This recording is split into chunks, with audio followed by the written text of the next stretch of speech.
ఆర్మీలో వర్క్ చేశారు. అవును మ్యామ్. ఎక్కడ వర్క్ చేశారు? ఫస్ట్ మీ గురించి మాకు చెప్పరు. నేను 2004లో ఆర్మీ జాయిన్ అయ్యాను. I'm basically an artillery officer. Artillery అంటే guns. I served in the army for 10 years. ఆ 10 years మీరు ఎక్కడ వర్క్ చేశారు? ఎలాంటి సిచ్యువేషన్స్లో వర్క్ చేశారు? I have served in north east, Jammu and Kashmir. I was posted in Arunachal Pradesh, India-China border. I was posted in Rajasthan, India-Pakistan border. Jammu and Kashmir lo anti-terrorist operations lo kuda I was one of the contributor there. Northeast lo I took part in Operation Rhino 1, Rhino 2. I was there. ఎన్నో వీడియోలు చూస్తుంటాం, సినిమాల్లో చూపిస్తూ ఉంటాం. ప్రాక్టికల్గా ఎలా ఉంటుంది sir? 1 second of your attention, if it is diverted, there is no second chance to life. హైదరాబాద్లో ఉన్న ఐఏఎస్ అకాడమీస్లో బిజినెస్ జరుగుతుంది. దీనికి రెండు కారణాలు. విద్యాదానం చేస్తున్నాం, ఎంతో మందికి ఫ్రీగా చెప్తున్నాం అంటే నేను నమ్మిన సందర్భాలు ఎక్కువ ఉన్నాయి. మిర్చి సినిమాలో ఒక డైలాగ్ ఉంది, బడితో వ్యాపారమా, సారా దుకాణం పెట్టుకో బాగుంటది. That's the process is wrong. ఏకంలో ఎలా అంటే మ్యామ్, నేను మీకు ఢిల్లీ ఎగ్జాంపుల్ చెప్తాను మేడం. చాలా పెద్ద ఇన్స్టిట్యూట్. ఇంపాసిబుల్. ప్రొసీజర్ కూడా ఎంత చండాలమైందంటే మేడం, కొట్టాలనిపించింది. మీరేం టీచ్ చేస్తారు సార్? 1750 మార్క్స్లో 500 మార్కులు ఈ 2 సబ్జెక్ట్స్. ఎవడు చెప్పట్లేదు. కరెక్ట్. నా దగ్గర వచ్చిన faculty almost all madam.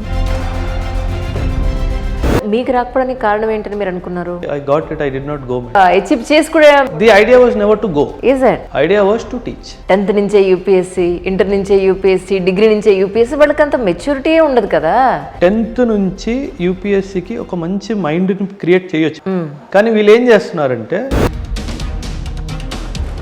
Last year examination pattern elimination point of వ్యూలో చాలా టఫ్ చేశారని విన్నానండి. నేను ప్రిలిమ్స్ ముందు గ్రాండ్ టెస్ట్లు పెట్టాను madam, 5.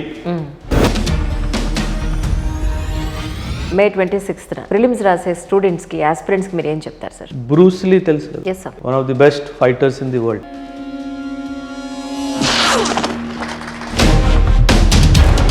Great point really. Test series ఎందుకు పనికిరాని పిచ్చి కాగితాలు. ఎలా sir?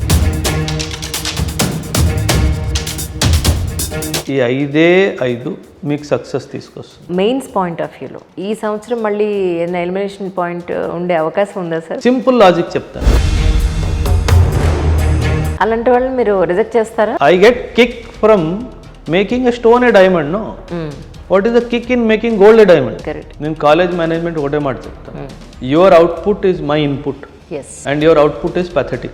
Average students also can achieve UPSC. Can కాదు madam, only average students achieve UPSC. So nice. Because it is a bomb for me as a mentor. చాలా రకాలుగా mind divert అయిపోతుంది. So distraction కి మొదటి కారణం ఫోన్. ఇదే. వాళ్ళే సాధించాలని అనుకుంటే తప్ప ఇది ఎక్కదు. డానియల్ గోల్డ్మెన్ అని చెప్పేసి చాలా పెద్ద psychologist. What he says that, sir Telugu medium material దొరకట్లేదు అని చాలా మంది కమెంట్ చేస్తున్నారు సార్. అది వాస్తవం. ఓ, తెలుగు మీడియంలోనే రాయాలి అనుకున్న వాళ్ళు madam, what my suggestion is, ఎలాంటి మెంటాలిటీ, ఎలాంటి పర్సనాలిటీ ఉంటేనే రావాలి అంటే మీరు ఏం చెప్తారు? అకాడమిక్ ఎక్సలెన్స్ అవసరం లేదు. 35% మార్కులు వచ్చినా హ్యాపీగా రా. ఇంటర్మీడియట్లో ఫెయిల్ అయ్యి మళ్ళీ పాస్ అయినా హ్యాపీగా రా. 10th కంపార్ట్మెంట్ రాసి పాస్ అయ్యేవా, గ్రాడ్యుయేషన్ డిస్టెన్స్లో చేసేవా, పర్వాలేదు. అక్షరాలు A to Z వస్తాయా? వస్తాయి. నంబర్స్ 1 to 9 వస్తాయా? వస్తాయి. చేయాల్సిన ఆలోచన ఉందా? ఉంది. కమ్.